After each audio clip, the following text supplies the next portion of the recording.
Bien, hoy, después de estas dificultades de inicio del programa de hoy, que la tecnología, estábamos hablando de Huawei, pues la tecnología hoy nos ha jugado alguna mala pasada, pero ya tenemos aquí ahora una entrevista que teníamos programada con un compañero de la coordinadora del Frente Antiimperialista Internacionalista que se está organizando a nivel del Estado. En ocasiones anteriores hemos mencionado a este Frente Antiimperialista y tenemos hoy para hacer una entrevista sobre la explicación de este frente y algunas iniciativas que tienen en marcha al compañero Manuel Pardo. Hola, Manuel.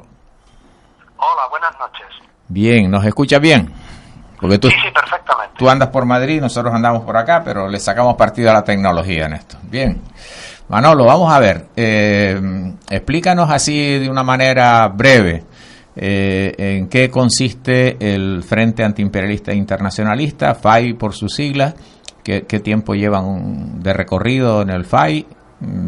Sitúa a la audiencia de Estrella Roja sobre qué es el FAI. Bueno, pues explico.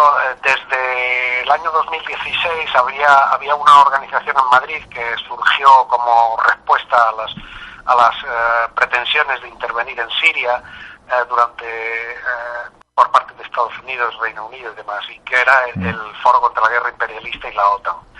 Y dedicábamos bastantes esfuerzos al análisis de lo que era la realidad de las guerras y de la expansión imperialista, y que cómo la expansión antiimperialista se manifestaba no solamente a través de guerras cruentas a base de tiros y bombazos y tal, sino se manifestaba también de otras formas con sanciones económicas, con guerras mediáticas, guerras judiciales y demás, que todo eran manifestaciones de lo que nosotros de común acuerdo llegamos a denominar como una guerra mundo, ¿no? Es decir, la expansión imperialista atacaba utilizando todo tipo de recursos para acabar con cualquier tipo de resistencia a la expansión imperialista. Al mismo tiempo, pues, colaborábamos con colectivos o fuerzas que estaban de la solidaridad y demás, pero percibimos que el panorama era muy disperso, había bastante desagregación de los esfuerzos, y lo cual le restaba eficacia. Entonces decidimos, en un esfuerzo común y en contacto con otras organizaciones de la solidaridad y algunos movimientos y partidos políticos y tal, pues decidimos organizar un frente antiimperialista internacionalista, cuya asamblea constitutiva se celebró el 2 de diciembre de 2017, y que, para simplificar, pues podemos decir algo así como que el frente es un espacio de confluencia, de cohesión y de organización de luchas antiimperialistas internacionalistas, en el que se integran pues personas que o bien militan en otras organizaciones o movimientos de base, en plataformas, en coordinadoras, o que simplemente militan en el FAI, pero que todas comparten los contenidos que se recogen en unos documentos fundacionales, y que, partiendo de ellos, contribuyen a la construcción de la más amplia unidad antiimperialista posible. Desde aquí quiero hacer un llamamiento a todas las personas, a todos los oyentes, a que visiten nuestro sitio web, frenteantiimperialista.org, en el que tenemos colgados ahí nuestros documentos, nuestros fundamentos políticos, un llamamiento a la unidad y a la acción y a la colaboración con el Frente, y en fin, estamos aquí. Vale. ¿De qué manera, Manolo, podríamos decir, o no sé si es acertado o no es acertado, que hoy ese nuevo esfuerzo unitario de lucha antiimperialista, cómo conecta con el movimiento por el referéndum de la OTAN, por el no a la OTAN del año 1986? ¿Es una expresión nueva de esa lucha histórica en este país? ¿De qué manera se relaciona o no se relaciona con ese movimiento? Sí, claro. El Frente Antiimperialista, una de las cosas que identificó desde el primer momento es que, dentro de esta dispersión de fuerzas que había habido en el Estado español, pues que, bueno, sí que contemplábamos con cierta, con movimiento de pérdida, el poderoso movimiento antibelicista, antimilitarista y anti-OTAN que ha existido en España, en todo el Estado, desde hace muchos años. Primero en oposición a la OTAN, cuando el Partido Socialista planteó el referéndum de permanencia, que fue, por cierto, derrotado estrepitosamente en las Islas Canarias, no así en el resto del Estado. Y después tuvo también otra manifestación muy importante en la oposición a la guerra de Irak. Todos estos movimientos que llegaron a tener una capacidad de convocatoria tremendo, pues han ido diluyéndose con el tiempo. El poder y los instrumentos de poder desde el gobierno y desde los partidos políticos, de los medios y tal y cual, se ha venido enmascarando todo el proceso de participación y de intervención española en las campañas y en las operaciones en general de la expansión imperialista.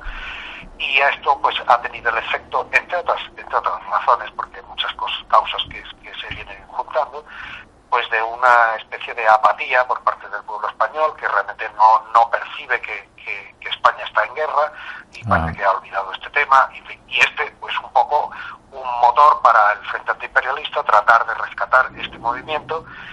Y ahora mismo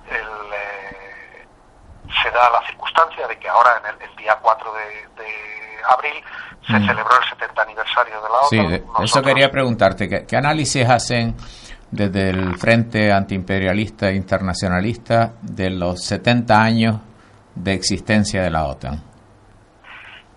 Bueno, nosotros decimos siempre que la OTAN de ninguna forma ha sido un instrumento o una organización defensiva, sino todo lo contrario. La OTAN nació a eso, hay que, en fin, estudiar un poco la historia de cómo fue la Segunda Guerra Mundial, cómo realmente fue la Unión Soviética la que consiguió la derrota estrepitosa del fascismo, y claro, Estados Unidos, asustado por la presencia soviética en la parte oriental de Europa, temía que su influencia se extendiera al resto de Europa occidental, y entonces fundaron la OTAN con el pretexto de contener una posible invasión rusa, cosa absolutamente disparatada, porque después de una guerra con 26 millones de muertos, lo menos que pretendía la Unión Soviética es meterse en otra guerra para conquistar Europa.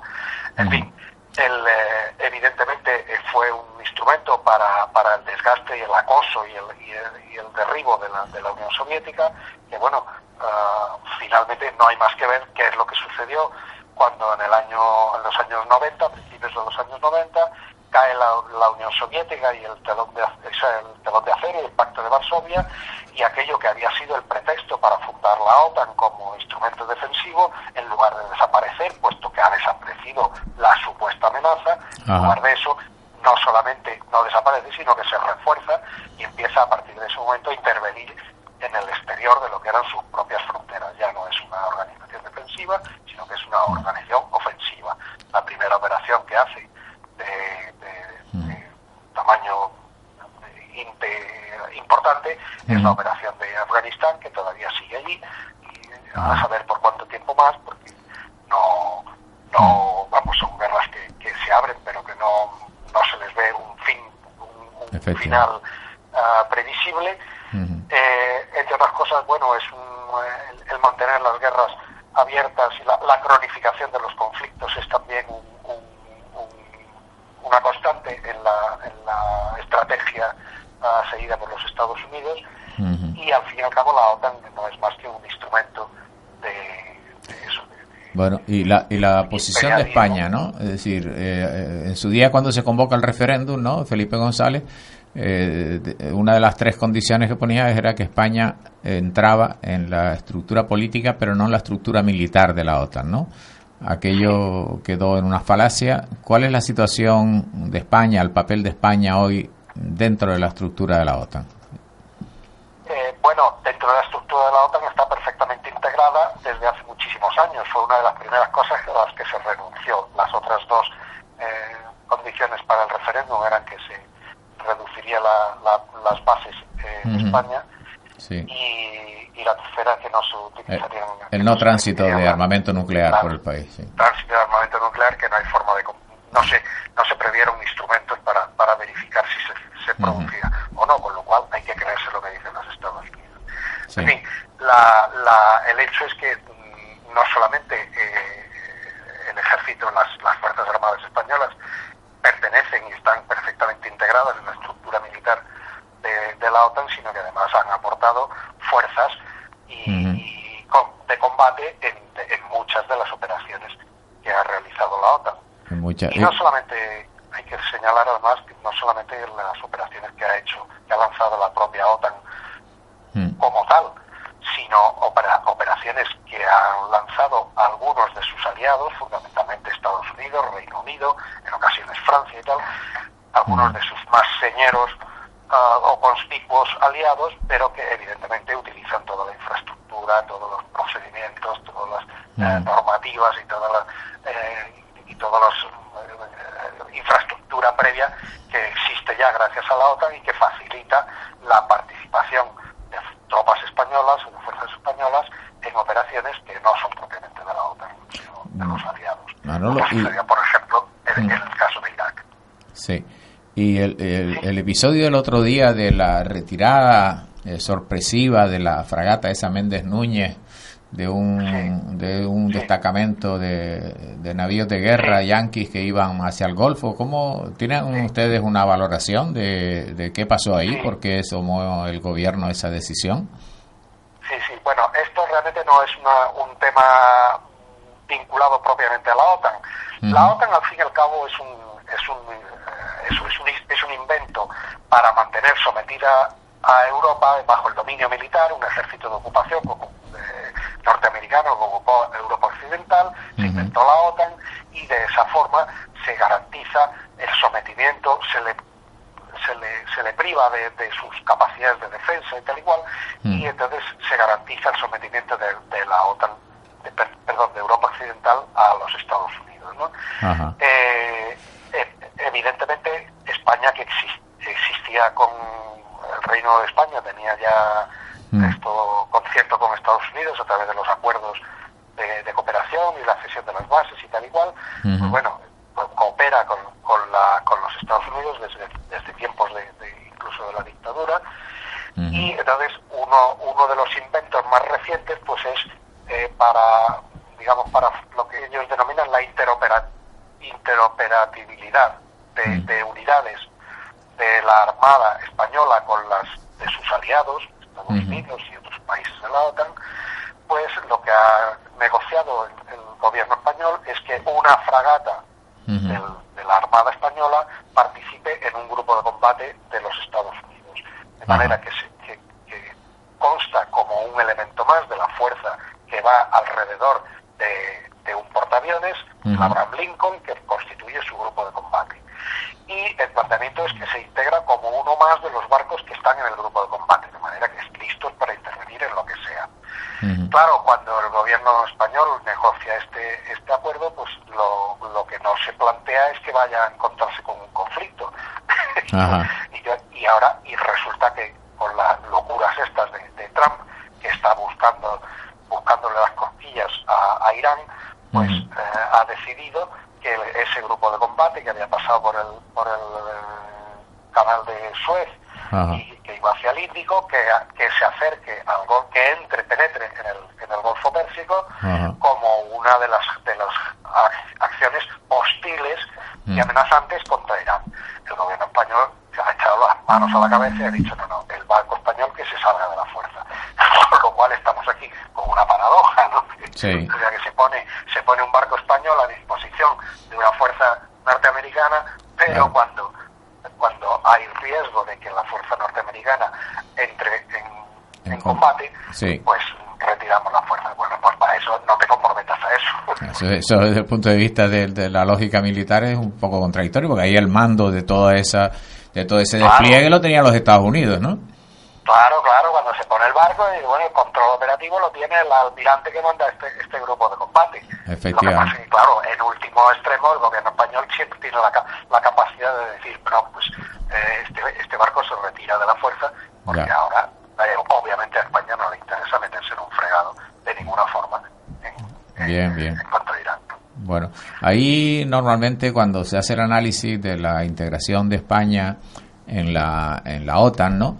Se desarrollan unos análisis que van en la línea de decir España no es capaz de mantener la tecnología militar avanzada y el gasto militar brutal que hay que hacer para estar a la altura de lo que es los ejércitos internacionales hoy, y España lo que hace es ofrecer su territorio, ¿no?, como base logística por su digamos ventajosa posición geográfica, ¿no? Es decir, desde el punto de vista de lo que es la base de Rota, lo que es Morón, lo que es Canarias, ¿no? En lo cual España tiene un poco esa contradicción, ¿no? Es decir, desde el punto de vista de las capacidades militares, no sería una gran potencia, pero hace una cesión de su soberanía, ¿no? De determinadas zonas de su territorio para hacerse valer dentro de la OTAN, ¿no? Para tener un cierto peso político a la hora del reparto del botín, ¿no? Sí, bueno, ese ha sido un argumento utilizado además no solamente por España, sino por todos los países europeos en general. Digamos que ellos decían, bueno, nuestra defensa, o sea, en la asunción, en la hipótesis de que la Unión Soviética era una amenaza para Europa Occidental, claro, Europa no tenía defensa contra las armas nucleares de rusas y tal, y entonces, como no tenemos capacidad tecnológica ni económica de desarrollar este potencial compatible con esta amenaza, pues nos ponemos un poco bajo el paraguas de la OTAN. Es un argumento, pero es un argumento engañoso.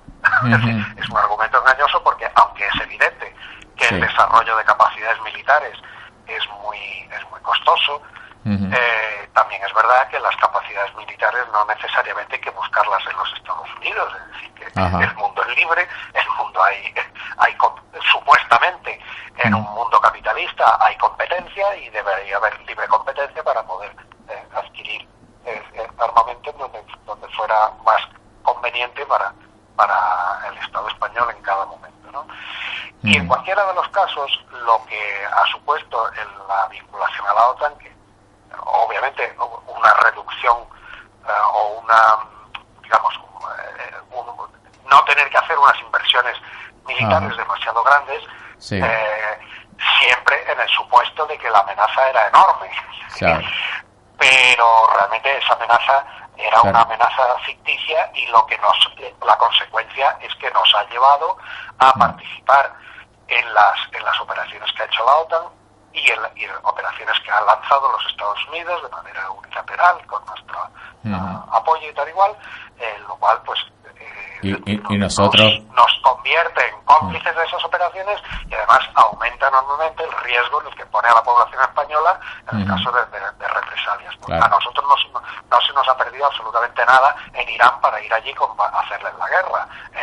Si estalla un conflicto allí y tal, pues bueno, España obviamente se convierte en un objetivo militar. Y además, no solamente por participar con fuerzas propias, sino porque, como tú dices, hay bases militares de los Estados Unidos en la península ibérica, en el territorio español, que son de primer orden para el sostenimiento de todas estas operaciones.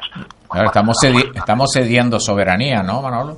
Naturalmente, esa es la clave. Es decir, nos hemos embarcado en la OTAN para hacer unas guerras que no son nuestras guerras, que encima nos ponen en un riesgo evidente, y que además, con las últimas, digamos, la crisis de hegemonía que está viviendo los Estados Unidos en los últimos años, con el surgimiento de China y de Rusia como competidores ya respetables y al mismo nivel, que le han parado los pies, pues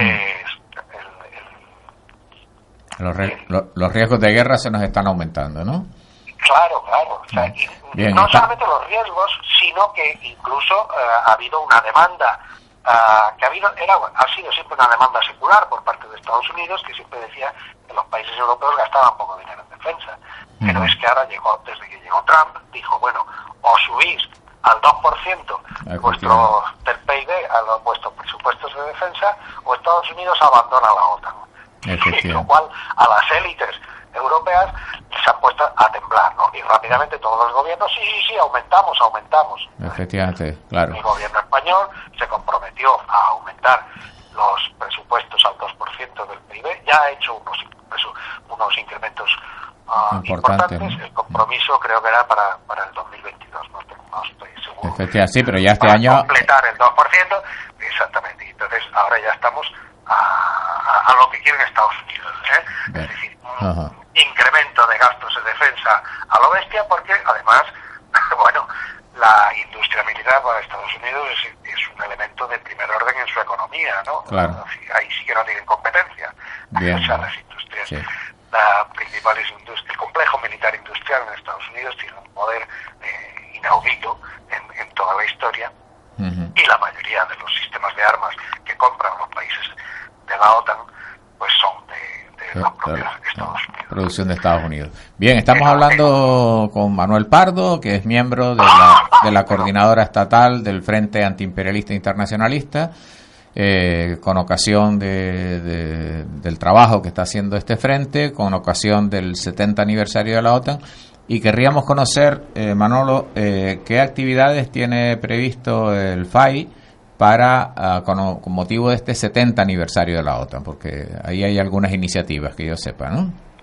Sí, bueno, el Frente Antiimperialista se ha vinculado a una red internacional que se llama No to War, Not to NATO, o sea, no a la guerra, no a la OTAN, en donde hay organizaciones pues de muy diversa procedencia y actividad, pero que en general, bueno, pues su propio título lo dice, ¿no? Son organizaciones que pertenecen o que han nacido en el seno de los países centrales, que son aliados de la OTAN, pero que están haciendo una lucha desde dentro del sistema para terminar con la OTAN, ¿no? Están intentando resurgir movimientos pacifistas que fueron muy importantes en la década de los 70 y demás, y denunciando fundamentalmente la escalada agresiva que tiene la OTAN en este momento, y fundamentalmente liderado por Estados Unidos, ¿no? Entonces esta red venía celebrando siempre contra manifestaciones cada vez que se celebraba una cumbre de la OTAN, ¿no? Y hacía movilizaciones en el país donde se hacían. En este año, que era el 70 aniversario, se hizo en Washington, y nosotros participamos, bueno, se pidieron a las organizaciones de la red que replicaran en los distintos países, movilizaciones, actos, manifestaciones de cualquier tipo en contra de la OTAN. Entonces nosotros contribuimos hicimos un llamamiento desde Madrid, desde el FAI de Madrid, a las organizaciones y demás para hacer, por una parte, una presentación de una campaña que hicimos el 2 de abril en el Teatro del Barrio de Madrid, y el 6 de abril hicimos una concentración frente a la Embajada de los Estados Unidos con la lectura de un manifiesto y demás. Y a partir de ahí pues hemos hecho algunas otras actividades. Estamos ahora mismo colaborando con una movilización, una campaña que hay también en contra de la celebración de una feria de armamentos y material de seguridad que se llama FEINDEF, que se va a celebrar en Madrid del 29 al 31 de mayo. Y estamos también detrás de recuperar las marchas a las bases de Rota y de Morón, que, bueno, por desgracia han ido languideciendo con el tiempo, y vamos a hacer el esfuerzo necesario para revivir estas marchas y que cobren el impulso que tuvieron en su tiempo. Aparte de eso, pues bueno, estamos publicando informaciones, editando algunos folletos y haciendo comunicados, programas de radio, entrevistas como este, etcétera, ¿no? En eso estamos. La campaña, no obstante, está abierta, en fin, seguiremos abiertos a la participación. Por cierto, hay un manifiesto colgado en nuestro sitio web en el que se llama a las distintas organizaciones a adherirse al manifiesto y a colaborar con nosotros en las actividades que hagamos, ¿no? Fundamentalmente movilizaciones. Bien. El gran reto, Manolo, es recuperar una movilización social amplia, ¿no? Contra la guerra imperialista, ¿no? Claro, esa es la idea. Y entonces estamos un poco también llamando y haciendo contactos con los movimientos o organizaciones que hay por distintos territorios del Estado español, ¿no? En algunos sitios ya tienen planes para hacer algunas cosas. La verdad es que hemos tenido la suerte, la desgracia, suerte o desgracia, no sé cómo contemplarlo, pero bueno, la realidad es que nosotros habíamos lanzado nuestra campaña, que estaba marcada por la fecha del 4 de abril, en que se cumplían los 70 años de la fundación de la OTAN. Y cuando habíamos ya lanzado la campaña surgió la clausura de la legislatura, el cierre de la legislatura, la convocatoria de las elecciones y enseguida la otra campaña electoral para las municipales, que será el domingo que viene, ¿no? Y entonces esto pues nos ha perturbado. Obviamente esto pues distrae mucho la atención. Ahora en campaña electoral nadie habla de la OTAN, ¿no? Exactamente, ¿no? Parece que es un tema, ya lo decía al principio, ¿no? Es un tema que la gente, no tiene conciencia de que España está en guerra, ¿no? España no está en guerra, España está en paz, pero si uno reflexiona sobre lo que están haciendo las Fuerzas Armadas españolas, pues dice, es que estamos participando en operaciones de guerra, y no solamente eso, estamos participando muy activamente en algunas operaciones que, aunque no son aparentemente de guerra, son de guerra económica, una guerra imperialista que se está ahora mismo desatada, por ejemplo, contra Venezuela, en la que en particular el Reino de España pues juega un papel de primer orden, ¿no? Efectivamente. ¿Ustedes tienen un dato así más o menos, aproximado, suficientemente fundamentado? ¿En cuántos países están hoy fuerzas militares españolas? Tenía este dato. Más o menos, por tener una idea, que la audiencia se ve en 3 países o en 23. No sabría decir cuántos sí, pero del orden puede ser una veintena. Lo que pasa es que las operaciones son de muy distinto. Claro, ¿no? Un tipo de cosas le llaman asesoramiento, ¿no? Y formación, ¿no? Claro.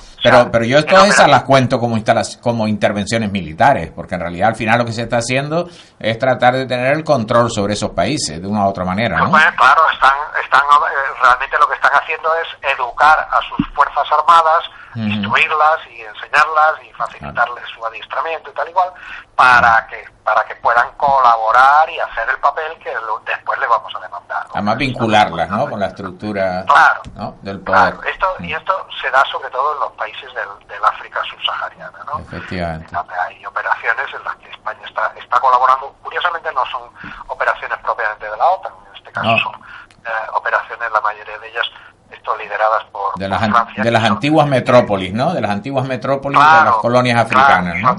Fundamentalmente Francia, que es la que tiene más intereses en la zona fundamentalmente por la extracción del uranio. El caso de Mali, ¿no? El caso de Mali y el caso de República Centroafricana y hay otros minerales estratégicos y es fundamentalmente Francia la que está liderando estas. Y España ofrece fuerzas no de gran entidad, pero y no son realmente fuerzas de combate, pero sí a lo mejor fuerzas para transportar fuerzas aéreas para transportar fuerzas de combate de un sitio a otro, ¿no? Con helicópteros, con aviones y tal igual. Y luego muchas operaciones también de formación de cuadros y de las unidades militares. Pero luego también hay otras operaciones en las que se está participando, operaciones de combate, como puede ser lo que hay en Afganistán o en Líbano, tal. ¿no? Bien, Manolo, se nos va acabando el tiempo del programa y esto de la radio es bastante inexorable, tiene casi disciplina militar. te agradecemos mucho la intervención. Nos interesa aquí desde Estrella Roja mantener el contacto con el Frente Antiimperialista Internacionalista, y entonces nos gustaría que en próximas ocasiones, cuando el Frente desarrolle cualquier tipo de iniciativa, actividad o lo que fuera, pudiéramos tener el contacto aquí con Estrella Roja y Radio Guiniguada y poder difundir el trabajo que ustedes realizan y poder, en la medida de lo posible, pues ayudar. Pues muy agradecidos, y estaremos en contacto para manteneros al corriente de lo que estamos haciendo. Ahora mismo tenemos también otra campaña en apoyo de Venezuela y otra que acabamos de abrir sobre Palestina. En fin, y aquí estaremos, y hay compañeros que estarán encantados de atenderos. Pues muy bien. Hay que ir tejiendo una red amplia, ¿no? De todos los recursos posibles de lucha contra el imperialismo, y todos valen, ¿no? Claro. Muy bien. Estamos. Manolo, un placer hablar contigo, desear mucha suerte al Frente Antiimperialista Internacionalista, y que nuestro pueblo vaya levantando un gran movimiento por la justicia social, por la soberanía, por la autodeterminación de los pueblos, y que ahí nos veamos en esas luchas juntos. Un fuerte abrazo. Ahí está. Un fuerte abrazo. Muchas gracias, Carmelo. Hasta luego.